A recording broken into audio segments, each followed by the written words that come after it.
Salam alaikum, bonjour, bienvenue dans cette 4e vidéo où nous allons aborder la 3e partie donc, de cette vidéoconférence qui a pour thème principal technologie et environnement avec pour sous-titre plaidoyer pour une laïcité technologique. Et je tiens bien à insister que ici, le terme laïcité n'est pas celui d'une laïcité, en tout cas n'est pas le concept qu'on devrait affilier à une laïcité religieuse, mais bien à la laïcité technologique, donc sous le prisme de l'écologie politique, même s'il y a bien entendu une relation. Et je pense que si vous avez suivi un petit peu le cours de l'enchaînement de toute cette vidéo, eh bien vous avez commencé à comprendre ce qu'on pourrait entendre par laïcité technologique. Voilà. Donc cette petite synthèse faite, nous allons bien entendu, comme d'habitude, commencer par une citation. Cette fois-ci, j'ai choisi Charles Darwin, donc le célèbre naturaliste, 19e siècle, et cette citation, excusez-moi, elle est la suivante. Les espèces qui survivent ne sont pas les espèces les plus fortes, ni les plus intelligentes, mais celles qui s'adaptent le mieux au changement. Nous avons ici donc une contradiction totale avec ce darwinisme social donc, qui est apparu bien après Darwin et auquel Darwin n'aurait jamais apporté son crédit. Et ici donc nous avons quelque part un bon exemple de comment donc la théorie de l'évolution de Darwin, comment justement une théorie scientifique a été au fur et à mesure dévoyée, détournée par la sphère politique, la sphère économique, et comment on a voulu justement détourner cette théorie pour en faire quelque part la loi du plus fort. Et souvent quand on parle donc de la théorie de l'évolution, et plus particulièrement quand on parle de darwinisme, eh bien on a tendance à confondre donc le darwinisme social avec la véritable, réelle et authentique théorie de Charles Darwin. Ce qui est très intéressant à savoir, c'est que Darwin, à la fin de sa vie, il s'est énormément intéressé à une espèce justement qui jure avec tous ces critères, ces conceptions de force, de puissance, eh bien c'est tout simplement le lombric, le ver de terre, organisme très très simple en fait, avec une organisation sociale encore plus simple, mais par contre qui rend des services à la nature tellement essentiels que donc avec une bienveillance vis-à-vis du reste du vivant qui fait que en fait l'évolution l'a conservé et c'est une des espèces les plus pérennes, une des espèces qui s'est le mieux adapté à tous les changements justement que lui ont posé l'évolution et le climat. Et voilà, donc intéressant de voir que ce ver de terre, donc, qui est considéré pour beaucoup d'entre nous comme une espèce justement négligeable, eh bien sachez que dans un sol, s'il n'y a pas au moins plusieurs tonnes de ces espèces, en fait, excusez-moi, de ces individus, de ces lombrics, eh bien on considère que c'est un sol qui est en mauvaise santé. Et vraiment, le ver de terre, on cite souvent l'abeille comme étant un maillon essentiel de la chaîne de la vie, de l'équilibre de la nature, eh bien ce ver de terre beaucoup plus discret et peut-être moins attrayant de première vue, comment dirais-je plutôt, excusez-moi, vraiment à première vue, eh bien joue un rôle aussi essentiel, voire peut-être même plus. Donc maintenant, il est temps de rentrer dans le vif du sujet, donc d'aborder cette 3e partie. J'ai choisi donc de l'appeler de la biologie à l'écologie. Et nous allons voir comment l'écologie, cette fois-ci scientifique, science, est enfant de la biologie. Donc cette écologie science, mais écologie scientifique, mais qui a dès le début, en fait, eu une relation assez intime avec la politique, en fait. Et ça, c'est aussi très important de le savoir. Et pas seulement. L'écologie, c'est vraiment une science moderne de la vie, une vision moderne et qui est la rencontre en fait de plusieurs conceptions en fait et de plusieurs découvertes. Et si souvent on parle du 19e siècle, éventuellement du 18e siècle comme étant, on va dire, les siècles de la genèse de cette science, eh bien d'autres historiens de l'environnement, notamment l'auteur des Îles du Paradis, que je vous conseille vraiment un très très intéressant ouvrage, eh bien montre que dès la fin du 16e, 17e siècle, on a commencé vraiment justement en constatant les impacts de l'impérialisme, de la colonisation sur les territoires colonisés et notamment dans les îles, parce que les îles donc ce sont des espaces restreints où les méfaits, notamment aussi de la déforestation, ont été beaucoup plus fulgurants, évidents, et c'est à partir de ce moment-là, comme à Sainte-Hélène ou sur l'île Maurice, que des scientifiques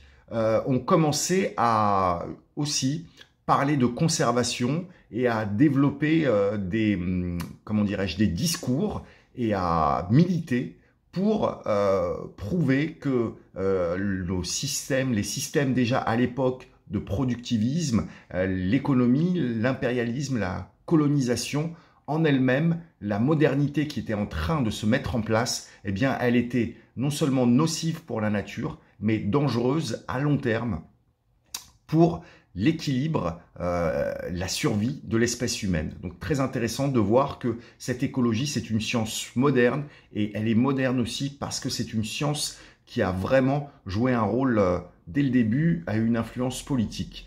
Et bien entendu, elle est née du naturalisme. Hein. Je veux dire, si on devait prendre on va dire la branche de la biologie qui a plus participé donc à la naissance de cette science en tant que science autonome, hein, l'écologie, eh bien, je pense que c'est le naturalisme qui a joué ce rôle, et les naturalistes européens, puisque l'écologie, en tant que science, est une science qui est née en Europe. Voilà, il faut le dire.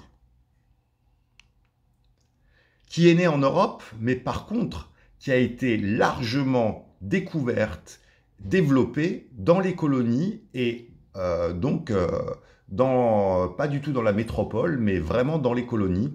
Et j'avais envie donc développé entre le XVIIe et le XIXe siècle, donc par ces naturalistes européens. Mais rappelons-le, prenons l'exemple donc de ce monsieur ici dont nous voyons le portrait, donc Alexander von Humboldt, donc naturaliste allemand, qui est aujourd'hui très peu connu, mais en son temps qui était vraiment une grande star, hein, grande star en tant que scientifique, explorateur, hein, qui a vraiment notamment qui a exploré une bonne partie de l'Amérique du Sud, et aussi connu pour ses talents littéraires.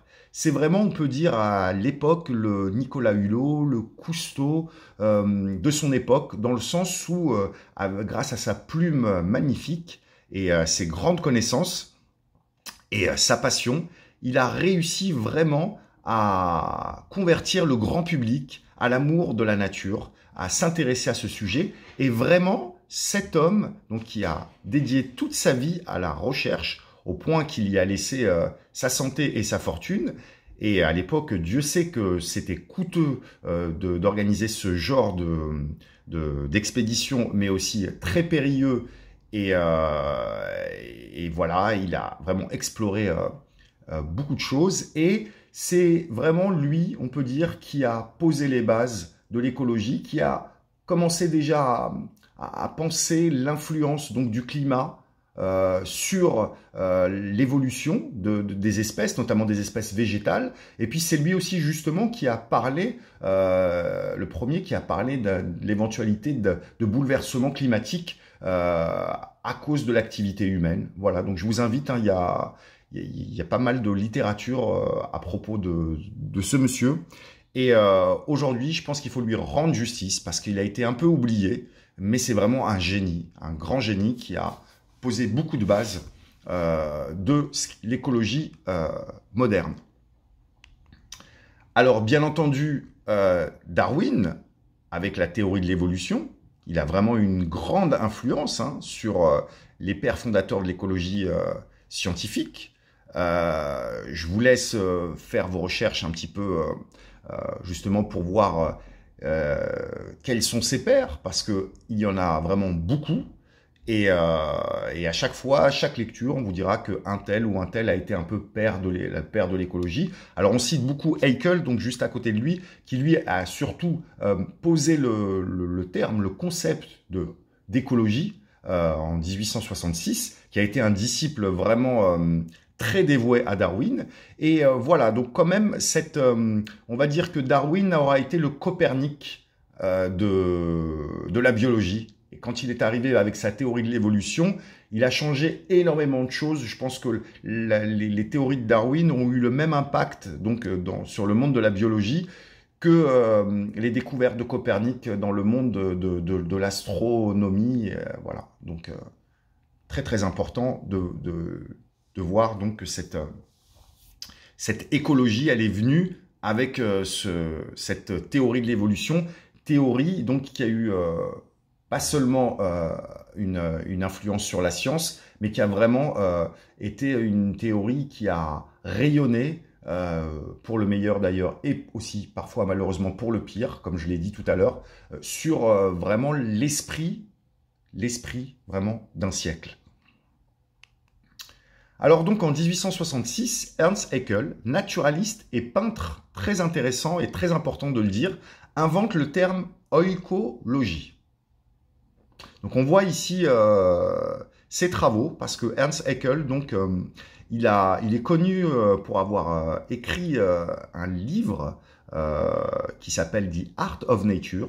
Donc il était vraiment passionné par les organismes microscopiques marins. Donc armé de son microscope, il les a énormément observés et il les a peints. Et d'ailleurs, ces travaux de peintres naturalistes ont vraiment eu un impact très important à leur époque. Il a même influencé un art qui s'appelle l'Art Nouveau, donc une école artistique, et beaucoup donc de designers de son époque et même encore aujourd'hui sont influencés directement ou indirectement par les travaux de Ernst Haeckel. Donc vous voyez, relation aussi. Dès le début, l'écologie, c'est une science vraiment qui prend ses sources avec des gens qui ne sont pas seulement des scientifiques, comme ce monsieur qui est artiste et naturaliste. Donc c'est un néologisme, donc c'est la rencontre de deux mots du grec ancien qui en ont donné un mot nouveau qui n'existait pas avant. Donc oikos et logia. Oikos, la maison, mais aussi la famille étendue, c'est très très important. Ça ressemble justement à l'idée de Acham ou de Dar chez nous, donc qui n'est pas seulement un espace de vie, mais qui est aussi une organisation familiale. Donc la maison, oikos. Logia, qui vient de logos, qui est certes l'étude, mais aussi le discours, la logique. C'est important aussi de le préciser. Donc une étude, mais c'est aussi une dynamique, une logique. Donc, ce qui fait que cette oikos logia est non seulement l'étude de la maison, mais aussi une dynamique, l'étude de son discours et donc des interactions qui s'y déroulent. Très important de le voir. Très important aussi, on en parle très peu, mais de savoir donc que Ernst Haeckel, qui était un disciple Darwin, était un adepte et fervent promoteur du monisme. Donc le monisme, je ne pourrais pas vous expliquer comme ça rapidement de quoi il en retourne, mais c'est quand même, on peut dire, alors je l'ai mis entre guillemets une religion, mais c'est vraiment pour le coup une idéologie scientifique qui a été très importante au 19e siècle, qui a joué un rôle très important d'influence et qui considère l'ensemble des choses comme réductibles à un seul principe, une forme de monothéisme en fait. Et elle a eu plusieurs courants, il n'y a pas qu'un seul monisme, il y a plusieurs monismes.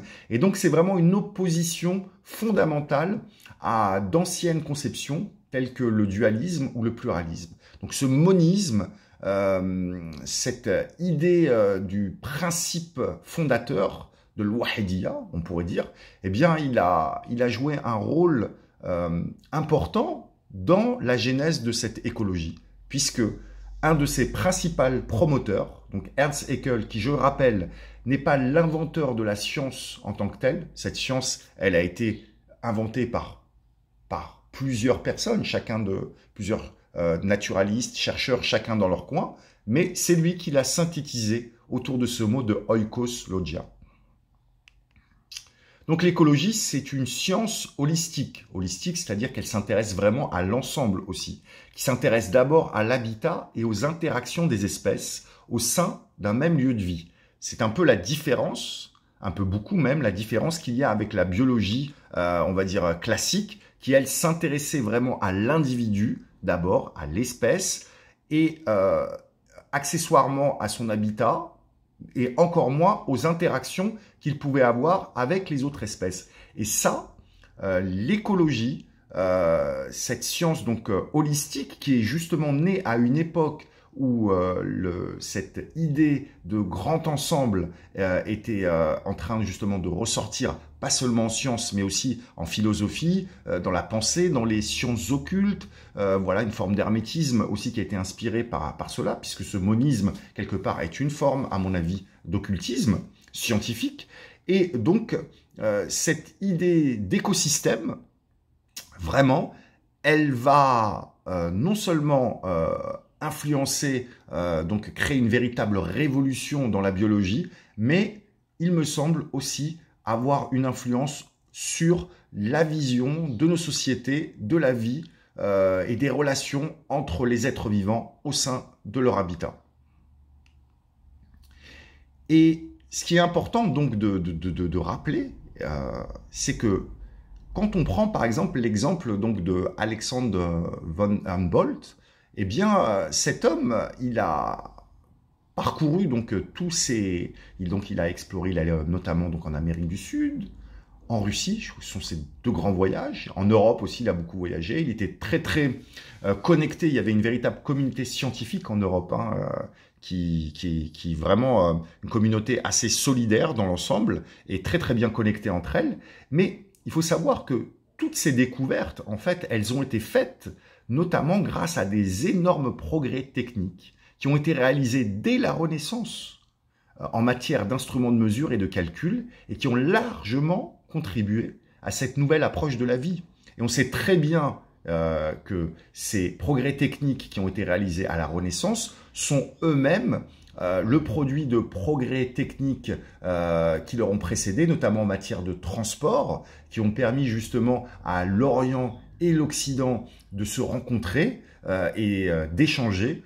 Et voilà, donc ici, de nouveau, nous voyons l'influence donc de la technologie, de la technique dans notre vision de la nature, car c'est vraiment grâce à donc ces instruments qui ont permis de dépasser l'intuition seulement ou de l'observation qui était donc limitée par nos sens, les sens de l'être humain, et de la perfectionner, de permettre d'avoir des mesures beaucoup plus précises, beaucoup plus pointues, de faire des corrélations plus intéressantes. Et c'est ainsi donc que cette technologie a participé à donner aux êtres humains modernes une vision beaucoup plus holistique, beaucoup plus globale, beaucoup plus, on va dire, complexe, fine de leur environnement. Sachant aussi, pour conclure, qu'il faut prendre conscience vraiment que cette écologie, elle a aussi été quelque part l'instrument d'un art de la guerre, et que l'écologie, si elle a vraiment émergé entre le XVIIe et le XIXe siècle, c'est aussi, rappelons-le, je l'ai dit auparavant, mais il y a une relation très importante avec le colonialisme, avec l'impérialisme, car il faut savoir que c'est à partir du moment où les Européens ont colonisé des écosystèmes qui leur étaient totalement étrangers, qu'ils ont dû absolument développer cette connaissance de la nature. C'est un défi qui leur a été lancé. On peut prendre un exemple très intéressant. Prenons l'exemple de la forêt, on va dire, en zone tempérée, donc dans un climat tempéré. Une forêt dans un tel climat, concrètement, elle n'a pas vraiment d'autre adversaire que le climat et l'être humain, en fait, par la déforestation. Et on va dire, il y a plusieurs dizaines maximum d'espèces qui interagissent dans ce biotope. Et donc, quelque part, c'était intéressant à observer. Mais quand les naturalistes ont découvert, par exemple, la jungle, déjà, en découvrant la jungle, ils ont vraiment pu être en face donc d'un milieu où le climat ici n'était pas du tout une entrave. Au contraire, le climat permet à la végétation de se développer beaucoup plus. Et ici, ils se sont retrouvés face à des écosystèmes, un biotope où les interactions entre les habitants et leur habitat, elles étaient beaucoup plus nombreuses. Il y avait énormément d'espèces, beaucoup plus d'espèces, de variétés d'espèces. Et puis aussi, ce cycle de vie donc de mort, de naissance, mort et renaissance, donc cette matière en fait qui ne meurt pas mais qui se recycle à chaque fois dans un cycle perpétuel, eh bien vraiment il a été, il a pu être vu et pu être, comment dirais-je, contemplé de façon irréfutable dans ce genre d'écosystème. Et donc, il faut vraiment comprendre que cette relation avec une nature différente, exotique, a joué un grand rôle dans les bouleversements culturels et scientifiques de cette région. Ne pas oublier aussi une œuvre très intéressante, un ouvrage très intéressant de Kate Davis, donc sur comment dirais-je, sur donc la mythologie environnementale en fait qui a été pratiquée notamment au Maghreb et plus particulièrement en Algérie par la colonisation française. L'écologie a été un outil qui a permis de justifier certaines colonisations. Et par exemple, en Algérie, avec cette idée d'une désertification qui aurait été le produit non pas de la nature, mais le produit en fait qui a été subi par les mauvaises pratiques des indigènes, de cette Algérie qui était jadis, du temps des Romains, le grenier à blé de l'Europe. Aujourd'hui, d'ailleurs, c'est une conception qui est de plus en plus remise en question et qui serait devenue lentement et inexorablement un désert à cause des mauvaises pratiques donc agricoles et pastorales de ses habitants. Et donc Kate Davis, elle, bien entendu, elle démonte cet argument, elle prouve le contraire, elle prouve que la colonisation, elle, a joué un rôle très négatif, et elle montre aussi que cette désertification est d'abord d'origine climatique, voilà, et que donc, par contre, que la colonisation française s'est servie de cet argument écologique, il y a vraiment eu un orientalisme écologique pour justifier cette chose, et c'est là où on voit que dès le début, donc, une relation très intime entre technologie, écologie et politique. Voilà, donc nous avons terminé pour cette troisième partie. Je vous remercie pour votre attention. J'espère, comme à chaque fois, que cette présentation aura été instructive pour vous, vous aura donné à réfléchir, et puis je compte sur vous, toujours, pour enrichir ce qui a été dit, pour contredire, parce que c'est aussi dans le débat et dans la contradiction que l'on progresse. Et puis aussi, je vous invite à, j'espère, avoir envie de continuer le déroulé de cette vidéoconférence et de regarder la prochaine. Merci beaucoup, à bientôt.